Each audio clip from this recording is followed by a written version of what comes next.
قرآن پاک کے چھٹے سپارے کے آغاز میں اللہ پاک نے فرمایا ہے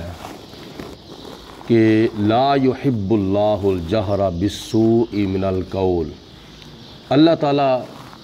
بری بات کو ظاہر کرنا پسند نہیں فرماتا، الا من ظلم،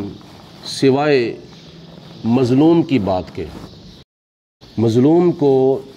حاکم کے سامنے ظالم کا ظلم بیان کرنے کی اللہ پاک نے اجازت دی ہے، جس کو دوسرے لفظوں میں احتجاج کہتے ہیں۔ اس وقت پوری دنیا کے اسلامی ملکوں کے حاکموں کے اوپر اسرائیل کے خلاف اور فلسطین کے حق میں جہاد کرنا فرض ہو چکا ہے۔ جس طرح 5 وقت کی نماز فرض ہو چکی ہے، جس طرح رمضان شریف کے روزے فرض ہیں، اسی طرح موجودہ دور کے اندر پوری دنیا کے اندر 57 اسلامی حکومتوں کے اوپر کفر کے خلاف، بالخصوص اسرائیل کے خلاف جہاد کرنا قرآن پاک کے مطابق اور مفتیان عظام کے فتوے کے مطابق جہاد کرنا فرض ہو چکا ہے۔ اب جہاد جو ہے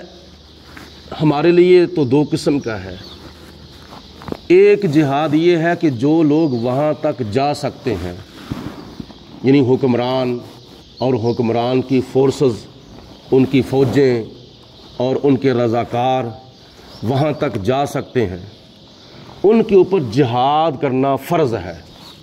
یا جا کے ان کو مار دیں یا ان کے ہاتھوں مر جائیں۔ اگر اسرائیل کو جا کے مار دیں گے تو اللہ تعالیٰ ان کو غازی بنا دے گا، اگر ان کے ہاتھوں مر جائیں گے تو اللہ تعالیٰ ان کو شہادت کا مرتبہ عطا فرمائے گا۔ اور دوسرے نمبر پر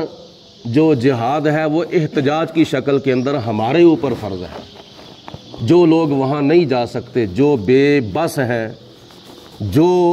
وہاں جانے سے قاصر ہیں، عاجز ہیں، جن کے لیے راستے بند ہیں، جن کے لیے بارڈر بند ہیں، وہ یہاں احتجاج کریں اسرائیل کے خلاف، اپنی گلی محلے کے اندر، اپنی علاقوں کی سڑکوں کے اوپر احتجاج کریں، ریلیاں نکالیں اور پوری دنیا کو بتائیں کہ دیکھو ہمارے فلسطینی مسلمان بہن بھائیوں کے اوپر کس قدر ظلم ہو رہا ہے، ہمارا قبلہ اول بیت المقدس جو ہے وہ ظالموں کے ظلم سے اس کی سرزمین جو ہے وہ کانپ رہی ہے۔ اور ایسا سمجھ لو کہ میدان کربلا کے اندر تو ایک کربلا تھی، فلسطین کے اندر کئی کربلائیں جو ہیں وہ قائم ان لوگوں نے کر دی ہوئی ہیں۔ ظلم جو ہے وہ بیان نہیں کیا جا سکتا۔ سوشل میڈیا کے ذریعے آپ لوگ اپنی آنکھوں سے دیکھتے ہیں کہ جب وہ اسرائیلی فلسطین کے اوپر بمباری کرتے ہیں تو فلسطینی مسلمان بھائیوں کی جو لاشیں ہیں وہ کئی 100 فٹ بلندی تک جاتی ہیں اور پھر وہاں سے نیچے آ کے گرتی ہیں۔ اس سے بڑھ کر اور ظلم کیا ہو سکتا ہے؟ تو بعض لوگوں کا خیال ہے جن کو پتہ ہی نہیں ہے، بس وہ اپنے حال کے اندر مست ہیں، ان کو پتہ ہی بس نماز پڑھو، روزہ رکھو، بس وضو کرو، یہ کرو، وہ کرو، تسبیحاں پھیرو، اللہ اللہ کرو، بس کوئی ضرورت نہیں اس طرح کی ٹینشن لینے کی۔ ان لوگوں کے لیے یہ بات ہے کہ ان لوگوں کا ذہن یہ کہتا ہے کہ کیا فائدہ ہوگا، ہمیں احتجاج کرنے کا کیا فائدہ ہوگا۔ اور میں بتاتا ہوں آپ کو کیا فائدہ ہوگا۔ نبی کریم علیہ السلام نے اپنے صحابہ کرام کو جہاد کی ترغیب دلائی، تو اللہ پاک کی ذات نے حضور علیہ السلام کے جہاد کی ترغیب دلانے کی وجہ سے حضرت سیدنا عمر بن خطاب جیسے پیدا فرما دیے، حضرت خالد بن ولید جیسے پیدا کر دیے، حضرت امیر حمزہ جیسے پیدا کر دیے، وہ مجاہدین پیدا کر دیے جنہوں نے روم بھی فتح کر لیا تھا،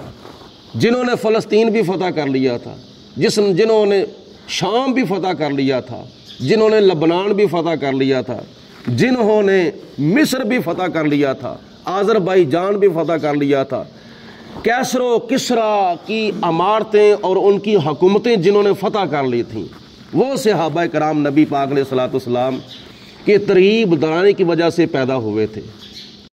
جب ایک راجپال نے نبی پاک علیہ السلام کی شان میں گستاخی کی تھی تو ہمارے علماء، ہمارے فضلاء، ہمارے مشائخ، بالخصوص حضرت پیر جماعت علی شاہ صاحب رحمۃ اللہ علیہ اور کئی مکاتب فکر کے علماء جنہوں نے احتجاج کیے، اس کے خلاف تقریریں کیں،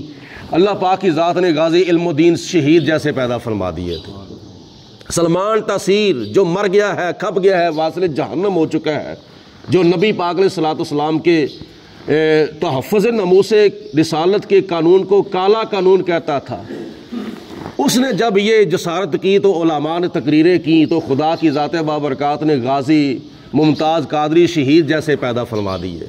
اب بھی ایسا ہو سکتا ہے، اب بھی ایسا ہو سکتا ہے کہ احتجاج کیا جائے تو اللہ پاک کی ذات بابرکات اور کچھ نہیں، جتنے جو کہ ہم ہیں اتنا کچھ تو کرنا چاہیے، اور کچھ نہیں تو کوشش تو کرنی چاہیے نا۔ ہمارا نام تو فلسطینیوں کو بچانے کے لوگوں کے فرشت کے اندر آ جائے گا۔ بڑے بڑے لوگوں نے حضرت یوسف علیہ الصلوۃ والسلام کو خریدنے کی کوشش کی تھی، کسی نے حضرت یوسف علیہ الصلوۃ والسلام کے وزن کے برابر سونا پیش کر دیا، کسی نے جناب یوسف علیہ الصلوۃ والسلام کے وزن کے برابر چاندی پیش کر دی، کسی نے حضرت یوسف علیہ الصلوۃ والسلام کے وزن کے برابر ہیرے لال جوہرات پیش کر دیے، مگر سارے کے سارے ناکام، کوئی نہ خرید سکا عزیز مصر کے سوا۔ لیکن ایک مائی صاحبہ جو تھی وہ سود کی اٹی لے کر آ گئی، پوچھا مائی صاحبہ تو کدھر آئی ہے؟ جی میں بھی حضرت یوسف علیہ السلام کو خریدنے کے لیے آئی ہوں۔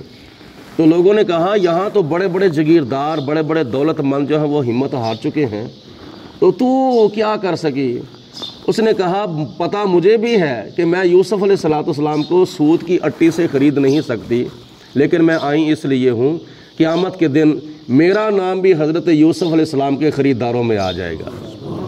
نیت کی بات ہوتی ہے نا، نیت کی بات ہوتی ہے۔ میں نے کہا تھا کہ یہاں رہ کر ہم بے بس لوگ جو ہیں وہ صرف اور صرف 3 کام کر سکتے ہیں، ایک تو ان کے حق میں دعائیں کریں، دوسرے نمبر پر اسرائیلی مصنوعات کا مکمل طور پر بائیکاٹ کریں، اور تیسرے نمبر پر جتنا ہو سکتا ہے احتجاج کریں۔ پچھلے جمعے کی بات میں اپنی بات کرتا ہوں، پچھلے جمعے کی بات ہے، ایک ڈی سی روڈ کے اوپر ایک جگہ پہ میرا بیان تھا مغرب کی نماز کے پہلے، عصر کی نماز کے بعد کی، تو ایک بابا جی، میرا خیال ہے ان کی عمر کم از کم 75 یا 80 سال کی ہوگی، 75 یا 80 سال کی ان کی عمر ہوگی۔ تقریر کے بعد مجھے کہتے ہیں مجھے یہ بتائیں کہ آپ مجھے یہ بتائیں کہ کوئی تنظیم ہماری سیاسی یا تنظیم اپنا مذہبی کوئی تنظیم وہاں فلسطین جا رہی ہے؟ میں نے کہا کس لیے؟ ان کے خلاف جہاد کرنے کے لیے، اسرائیل کے خلاف جہاد کرنے کے لیے۔ میں نے کہا ہمارے لیے تو بارڈر بند ہے، راستے بند ہیں، نہیں جا رہی کوئی بھی تنظیم۔ جی جائے گی نا کوئی تنظیم، کوئی جماعت جائے گی تو مجھے ضرور بتانا، میں ضرور جاؤں گا، میں جا کے ان کے خلاف جہاد کروں گا۔ اب وہ تقریباً 75 سال کے بابا جی تھے، ان کو اتنا جذبہ آ گیا، اتنا ان کو شوق آ گیا کہ میں جا کے یا اسرائیل کو مار دوں یا ان کے ہاتھوں میں مر جاؤں، تو اللہ تعالیٰ دونوں صورتوں میں اعلیٰ مقام عطا فرمائے گا۔ تو یہ ایک جذبہ ہے کہ میں نے کہا جا تو نہیں رہی، ہاں دعوت اسلامی ہماری جو ایک مذہبی تنظیم ہے وہ ضرور گئی ہے، وہ بھی امدادی سامان لے کر، اور وہ بھی ڈائریکٹ نہیں گئی بلکہ مختلف ملکوں کے ذریعے گئی ہے، اور اس کو بھی اجازت صرف اور صرف خوراک لے کے جانے کی اجازت ملی ہے۔ تو باقی اللہ پاک کی ذات بابرکات خیر فرمائے، انشاءاللہ تعالیٰ ایک وقت ایسا ہے ظلم کتنا ہی دیر تک ہوتا رہے گا، کربلا کے اندر کوئی تھوڑا ظلم نہیں ہوا تھا، آخر کار اللہ پاک کی ذات بابرکات نے یزیدیت کا منہ کالا کر دیا تھا، حسینیت کا بول بالا فرما دیا تھا۔ ایک وقت انشاءاللہ تعالیٰ حضور علیہ الصلوۃ والسلام کے فرمان کے مطابق دنیا کے اوپر آئے گا کہ جب پوری دنیا پر لا الہ الا اللہ محمد الرسول اللہ صلی اللہ علیہ وسلم کا بول بالا ہوگا۔ اللہ پاک ہم سب کو زیادہ سے زیادہ نیکی کے کاموں میں حصہ لینے کی توفیق عطا فرمائے، مرتے وقت کلمہ پڑھنا نصیب فرمائے، بلکہ اپنے لیے بھی دعا کیا کرو یا اللہ یہ چند روزہ زندگی جو ہے ہمیں عبادت کی عطا فرما، اور اس چند روزہ زندگی کے بعد یا اللہ ہمیں موت شہادت کی عطا فرما۔ وصلی اللہ علی حبیبہ محمد وآلہ وصحبہ اجمعین۔ درود پاک پڑھیں، الصلاۃ والسلام علیک یا سیدی یا رسول اللہ وعلی آلک و سیدی یا حبیب، الصلاۃ والسلام علیک یا رحمۃ للعالمین وعلی آلک و صحابہ یا خاتم النبیین۔ اللہم صلی علی سیدنا و مولانا محمد معدن الجود والکرم وآلہ وصحابہ وبارک وسلم ربنا آتنا فی الدنیا حسنۃ وفی الآخرۃ حسنۃ وقنا عذاب النار اللہم اید الاسلام والمسلمین اللہم اید الایمان والمؤمنین یا رب العالمین اپنا